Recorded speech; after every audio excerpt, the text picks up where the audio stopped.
Hey, Brett. Hi, Dean. Brett, this is episode 198. You are on episode number 2. So it's been a bit. So long ago. It's So been a long minute. ago. You were on with Michelle Tresimer. I don't know if you remember Michelle. Yep. You were on with Yep. That Michelle was a fun Tresimer. one. She's fantastic. It was fun. Okay. So tell folks a little bit about you, and then I'm going to switch over to Ben, and then we're going to get into some questions. Sounds awesome. So, Brett Schklar, I'm the founder and CEO of Grow Powered. We're a team of about 35 fractional CMOs that do primary work in B2B technology. And then we've also seen a huge upswing in the CPG space, consumer packaged goods.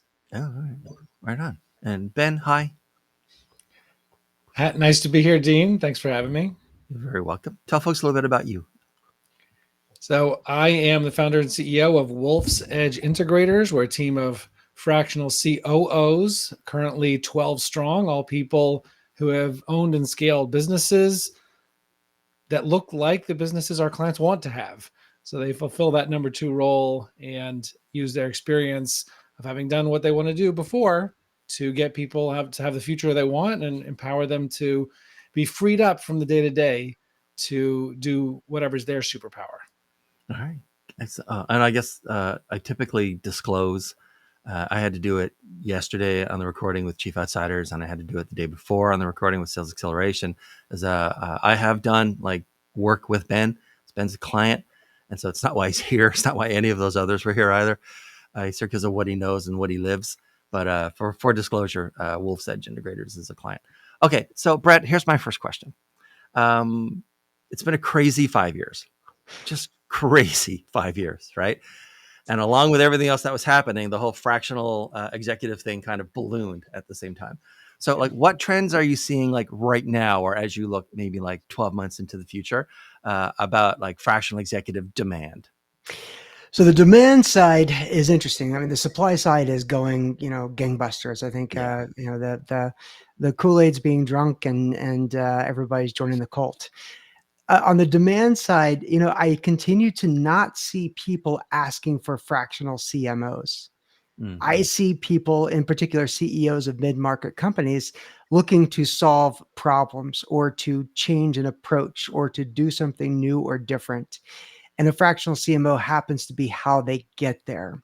While I continue to see the supply growing and the conversation on the supply side being huge, I don't see that same conversation or demand or ask on the CEO side. Okay. And Brad, how about you? Like, I guess what do you, the biggest patterns I'm seeing recently, well, I would agree with what Brett said that the supply side is certainly growing a lot. And I do actually see a lot of demand side on the fractional COO or fractional integrator side. But what I also see is in recent months, a big slowdown in sales cycle. And that I think I would attribute it primarily to market uncertainty, world uncertainty, tariff uncertainty, all kinds of things like that. And so there's a feeling of general uncertainty in the world. So even after we got past the election, I thought, okay, the dam's going to break. right. And okay, now we know who's going to be the next president, at least in the United States, and we can have stability. But I still see the hesitancy and the sales cycle just extending out a lot longer. People more hesitant and to pull the trigger. And so I do see both. I do see increased demand. Like pipeline's great in terms of that, but things are slowing down, pulling the trigger slow. And Ben, I'll hop on that and I'll say I Yeah. completely agree, with that sentiment. People are feeling like they're in survival mode or they can't think more than like 2 weeks to a month out. And they're probably not saying we need a better operating system for our business right now. They're saying we need to know how we're going to deal with inventory or deal with payroll over the next couple of weeks. And we've got employees saying that their costs are going up. Their cost of living is going up and they need a cost of living adjustment, and companies just aren't there to be able to do it. So it's survival mode out there is the way I feel like it's feeling. Yeah. So having said that, for both of you, like what right now is the hardest part of scaling a fractional executive business? You say there's lots of supply. Ben, we'll start with you. Yeah. So the challenge in scaling a fractional business, I would say, for me, is that most aspects of scaling, just as the owner of a firm that does this, Mm-hmm. is relatively new. I mean, yes, you mentioned Chief Outsiders before. Places like Chief Outsiders are, doing this in a very large scale already, and doing it on the COO side. You think things work a little different than on the CMO or Mm-hmm. other sides, and so so figuring out how do you at a level of scale do a sales process that works for a large number of potential candidates that I might be placing from our team. How do we keep a pulse on what's happening with the engagements and catch Right. any potential hiccups that might be coming down the pike early and address them early, uh, and strike that balance between trusting people that are highly experienced professionals to do what they do, and not micromanage in any way, but at the same time keep enough of a pulse on it that we and they are able to keep a pulse on it and do that at scale. It's not just Right. like, me and two other people. So I could just easily just text the clients, like, to figure out how that works at scale is, those are two examples I would say of the challenges that I'm seeing of scaling an organization like this, of fractional executives, to be able to be the easy button, right? You don't have to Right. wonder, hey, do I have availability? Am I the right fit? Do I have the right industry background?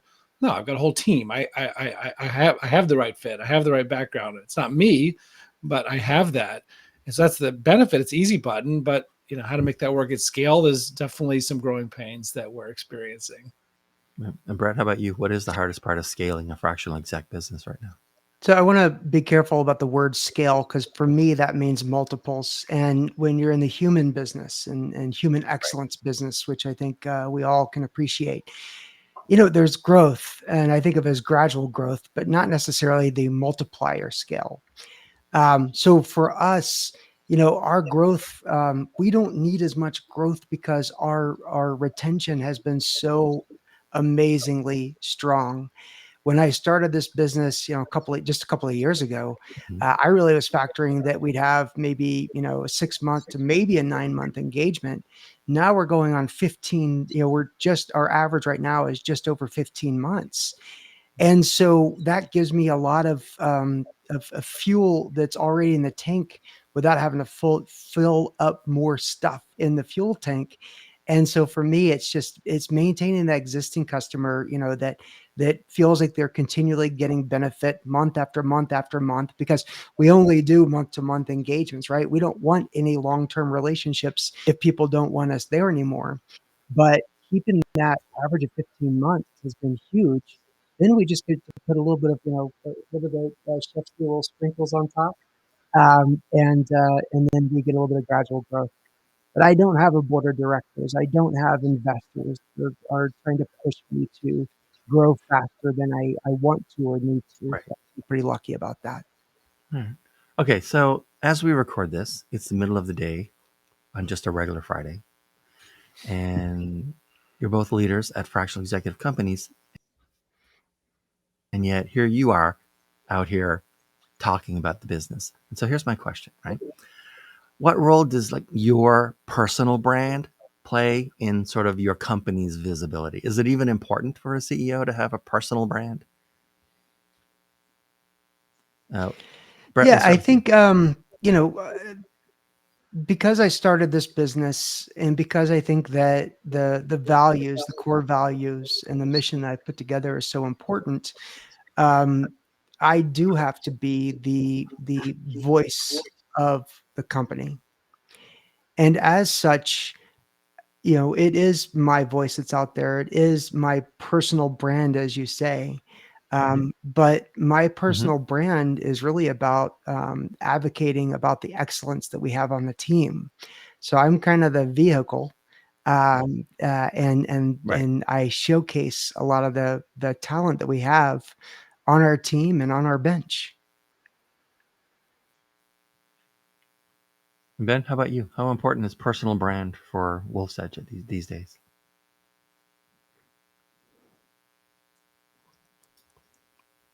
I would say that our personal brand, or my personal brand, is pretty important for Wolf's Edge. Mhm. And the good news is that we're trying to be very intentional about expanding that out and having our team members really become recognizable and share their own thought leadership and develop their own brands as well. Also, just using our revenue team in terms of in terms of what they're accomplishing with, on social media, on blogs, on videos. And yes, I do provide a lot of that content also, but so do some of our other team Right. members, and some of our people have brought in leads, either for themselves or other members of the firm. And so it's something that we're intentionally trying to diversify the brand to, over time, decrease my centrality Right. to that. But it is also a big part of it. Okay. Ben, uh, let's go back in time a little bit to the sort of beginning, like year one of Wolf's Edge, right? I'm going to do the same thing with Brett and Grow Powered. So when you sort of came out onto the market, did you already have like a positioning or a message that clicked with the right audience, with prospects, or did you have to iterate it over time? Did you get lucky and just like have the right thing to say at the right time and people were receptive, or did you have to sort of figure out how to say No, things and what to we say? certainly iterated. All I could go with at the beginning is what sounds like a good idea and what would sound to me like it would make sense to another person, and iterate that a lot over Right. time. Year one for me was 2019. I was a solo practitioner, Mm-hmm. didn't bring other people into the firm till 2021. And it was certainly a very iterative process. And I'm in the process now of taking like a keynote or an address that I've been doing a few times now. And I mean, it's just so much iteration. I mean, hours and hours and hours of work after each time to, try and do the next phase. So, I mean, now after like 3 or 4 times, the changes are getting a little smaller. So that's an encouraging sign. Right. But for each stage, it's not easy coming up with the right message and iterating it. It's why people need someone like Dean Way, right? Because it's Yeah. uh, it is challenging to come up with the right message. And strategic coach and Dan Sullivan talks about test your product with the check writers, right? That's what they always talk about. Test it with check writers. So until you're talking to prospects and talking to people or selling what you do to people, see what the reception is. The things that sound the best in your head or on your computer, you just don't know how it's going to come across. And Brett, how about Grow Powered? You guys have like kind of a slick image. Did you jump off that way, or did you have to sort of like It's pretty figure cool, it out? Ben. I think you and I have a very similar timeline. I incorporated the business around 2020, probably spent about a year doing, sort of working out the bugs on my own, doing some of the work. And then I think it was the end of 21 or early 22, I started to add people on. And then with AI coming on, generative AI coming onto the scene as quickly as it did, it gave me, unbelievably large amounts of fuel to the fire to allow things to scale. Um, and so for us, I think, our core message has always been unlock growth. Our core message has always been to be the CEO's, greatest ally. Our core value is that CEOs don't understand marketing, and they don't want to understand marketing in most cases. They just want somebody to take care of the crap. And we do that, and we allow the CEO to have confidence in what we do. So I think at a macro level, that's really, that stayed the same. And then I recruit people based on those values. Now, I will say, if we talk about the idea of, um, yeah, I'll stop there and continue on a little later. But yeah. Okay, so like Brett, let's add on to that a little bit then. Every fractional executive company, and I don't mean like the single shingle folks. And most of my work comes from them, so I love them. But this is not the question about them. But every company of fractional executives has direct competitors now. Like, there's no such thing as we specialize in this kind of fractional chief role, and like no one else in the marketplace is there. And so, like, how are you guys differentiating these days? on the CMO side? I started, I would say around 2022, 2023, I really was following the competitors very Mhm. closely, as far as other companies that were doing fractional CMO work, as well as other types of fractional CXO work. And it was driving me freaking nuts. And I was driving my team freaking Yeah. nuts. Um, and I decided to stop. And most of our business comes from partner relationships, strategic partnerships, Right. people that also have the voice of the CEO. And because of that, I don't have a typical lead generation funnel like a lot of other companies do. And Mm. our growth has been much more organic and much more natural. And because of that, and obviously our work has to speak for itself, like no question about that. We only have about 7 strategic partners. And so if we really, if we screw the pooch with one of them, that's a pretty big chunk of the biz. So Yo. I stopped paying attention. Also, it's getting very noisy out there. Um, not only for the fractional CMO business, but if we take like, and by the way, I'm a huge fan of like EOS and all of that. And I love the idea of a fractional COO, and I probably could use one very soon. So Ben put me in your lead list, but I just stopped paying attention to a lot of others, and I just started paying more attention to the customers and to the fractional CMOs are a part of the Right. team. And the noise went away, and I haven't seen the growth slow. So, yeah. All right. And Ben, I'm going to tell you something now. I think that the fractional COOs have a much harder time differentiating than some of the other roles. And I see, I'm approached by various either solopreneurs or other like smaller firms, fractional CEOs, and they almost all come in and they have your angle, right? The very one, in fact, the one that I helped write like 2.5 years ago. Like they all come to me and said, like, this is what like these guys do, and this is what we want to say. And I said, okay, that is what they do. I know. And B, you can't say the same thing that someone else says and be differentiated. Like that's the literal definition of differentiation is you're saying something that your competitors either can't say or won't say. And so no, you just you don't want to do the same thing and come in with like, finally you'll have a breather and like someone else can take care of this. Like, this is not how it works. So you guys have a hard time in the fractional COO space differentiating. Right. At least I Well, think based on the people who come to me. you have a very unique position in terms of being able to work that through with so many people with a similar type of business. Right. And so what I would say is one of the things that we've been doing, since the time that we worked together, especially in the last year, I would say, yes, we could lean on, Mm-hmm. yes, the value that they get, obviously the experience of having run and scaled businesses that look like the kinds of businesses that people want to have. Yep. But what we've been focusing on the last year especially is the thought leadership and Mm-hmm. creating creating models and concepts that are useful for people in understanding what a great number 2 leader looks like. And so we have identified 3 types of number 2 leader that we didn't have or really articulate at the time that you and I were working together, which we now call operational, conductor, and executive. Each one Mm-hmm. is right. Each type is right for a different type of business, depending on where they are and depending on what So stage of category evolution they creation. want to get to.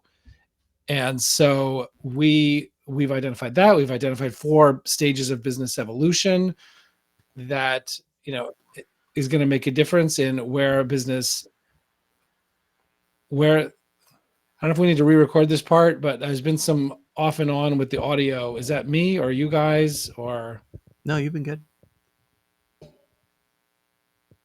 okay? So maybe I should record that again because I just interrupted it. Sure. Go ahead. Uh, I was hearing some audio coming in and out from you, and your video was paused. So maybe that was my side. Okay. Yeah. Before I So start re-answering that question, let me just confirm. Okay, it's on the correct mic. Okay. yeah, you Sorry, sound go good. ahead, Dean. What were you about to say? So yeah, so it sounds like you're doing as a way to approach differentiation, you're doing category creation, like 3 different kinds of categories now for fractional COOs. Yeah, category creation, and I would say thought leadership. Like just trying to we're talking about things nobody else is talking about because nobody else has developed that that sort of thinking model about number two leadership. And so I would Right. say that thought leadership and category creation is in the past year especially sort of where we've been leaning in towards differentiating. Yeah. Okay. Now, have you guys, Ben, we'll start with you. Have you Did you used to do something for client acquisition or prospecting or outreach that you just decided doesn't work and you don't use it anymore? And then I want to ask Brett the same question. I mean, the biggest standout example Mm-hmm. is, and I just only tried this for a short while, but the biggest standout example is any sort of automated lead gen appointment setting.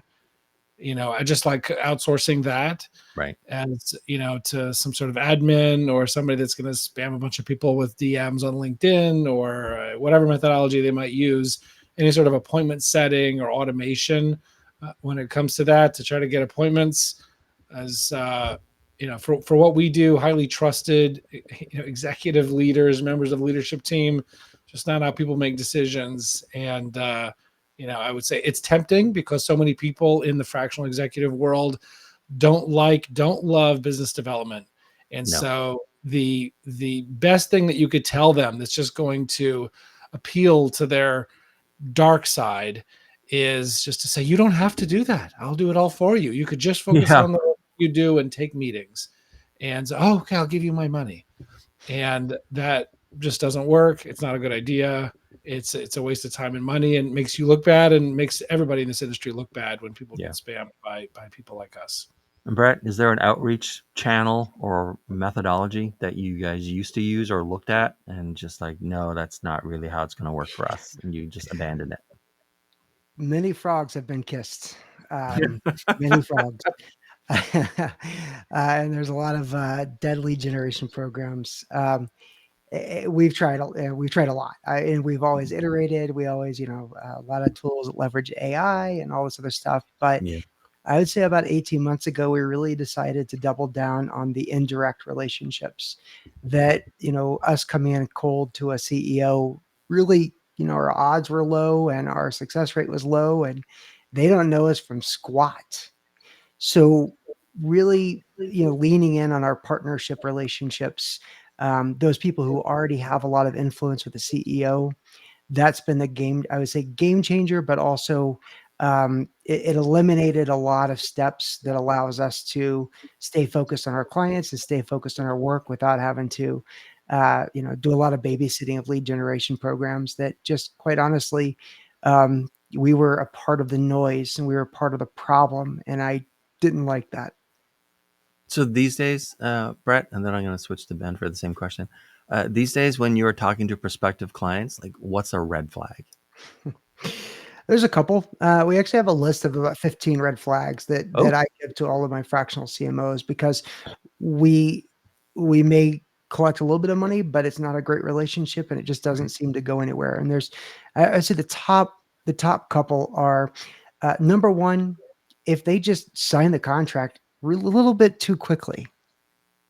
And that sounds like the opposite of what you want to do in a business. Like you want everybody signing a contract, but if they get on board with it and they say, "Oh yeah, and they don't have any questions or trying to align what our goals are," that's a little bit of a red flag. The second one is, we have a 6-step process to really get things onboarded, and we do it quick, but we got to do it because we got to understand the way the company operates, the value system, the way that they communicate, and really the priorities for the CEO. And when they say, "Hey, I really like this idea of a roadmap and a plan, but let's just go start doing lead generation stuff," yeah.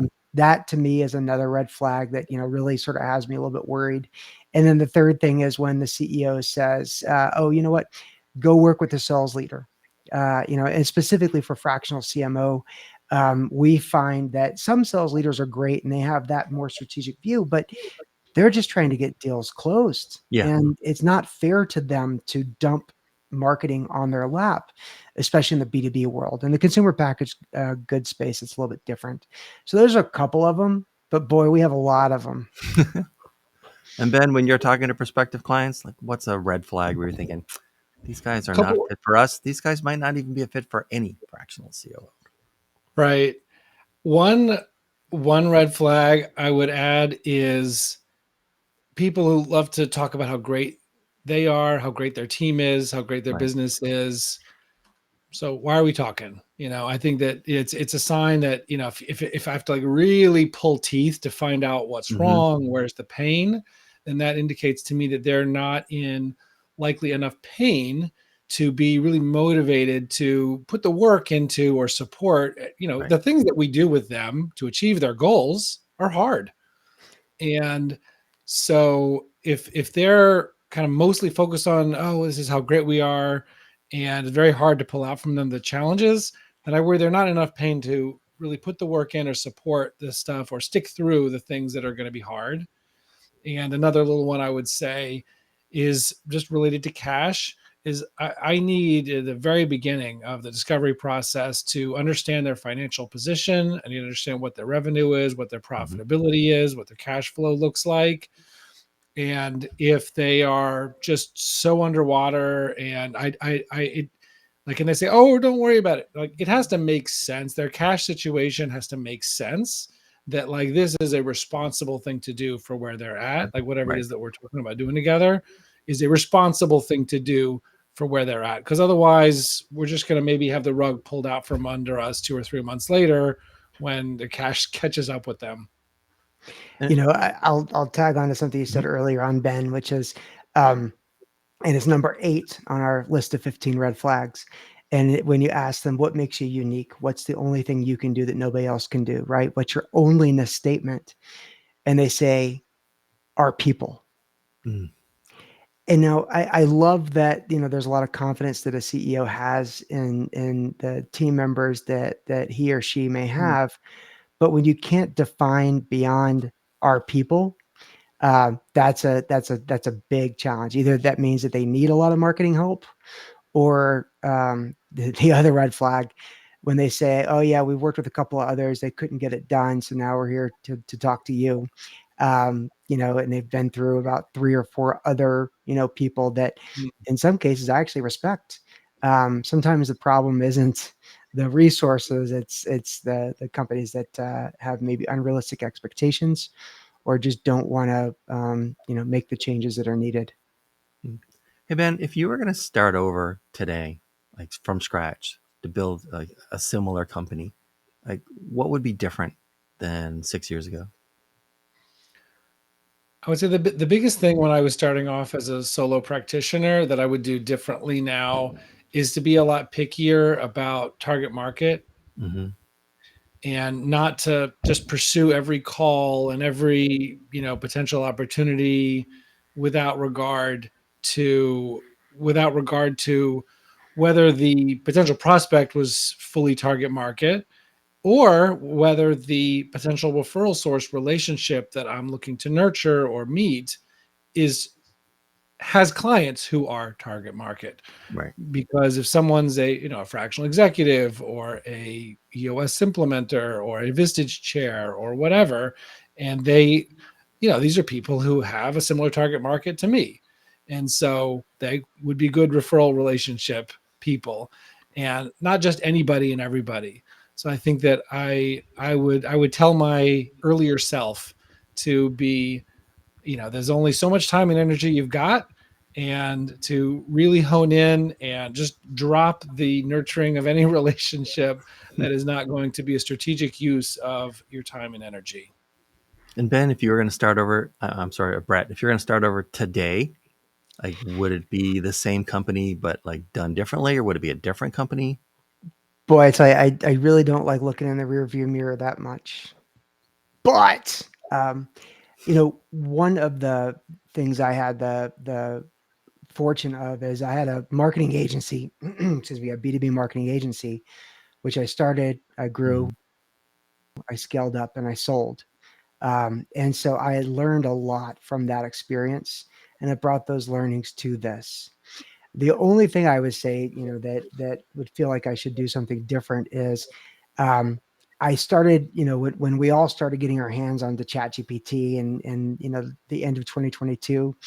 My only regret is really that I didn't look at how I could leverage AI in my business even faster.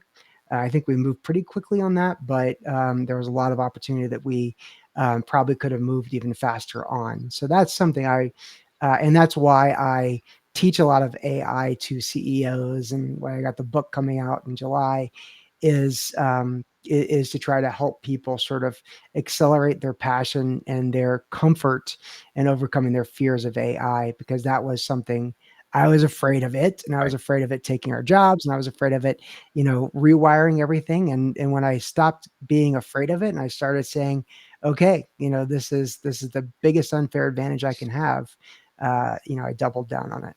Guys, this has been so great. Thank you so much for being here. I have one final question for each of you. So Brett and then Ben. So Brett, who should be contacting you? Like, who's the ICP? Who should be contacting you these days? And what's the preferred way to do it? Yeah, so we really, I think, bring a lot of value to mid-market CEOs. Let's say somewhere between 10 to $15 million on the low end and about $250 million on the high end. That's where we really are able to impact change for positive. Right. And if fit that criteria and you're in that arena, you can always find me on LinkedIn, or on my title there. You've got growpower.com. We've got a forum on our Mm-hmm. website. I would love to chat with you. We make it very easy for a quick 15-minute discovery call if you're Right. And interested. Ben, who should be contacting you these days and how? Yeah, so ideal people to contact Wolf's Edge integrators is business owners, typically around the 2 million to 30 million range. Most of them, we have, some that are bigger, Mm-hmm. and people who don't have the right number two leader slash COO slash integrator in place, whether that's another person or whether that's themselves very Right. often, who is fulfilling or not fulfilling, as the case may be, that role effectively. And it's holding them back. They're not getting to where they need to get to. They're not spending time and energy on their superpower because they're just doing all the stuff day to day that's got to get done. And so the business is leaving millions of dollars on the table that if they could spend 20 more hours a week on their superpower, on big deals, big relationships, R&D, being the face of the company, etc., then they wouldn't be no longer leaving all that money on the table. And so people in that situation, the best way to reach out to us is wolfsedgeintegrators.com.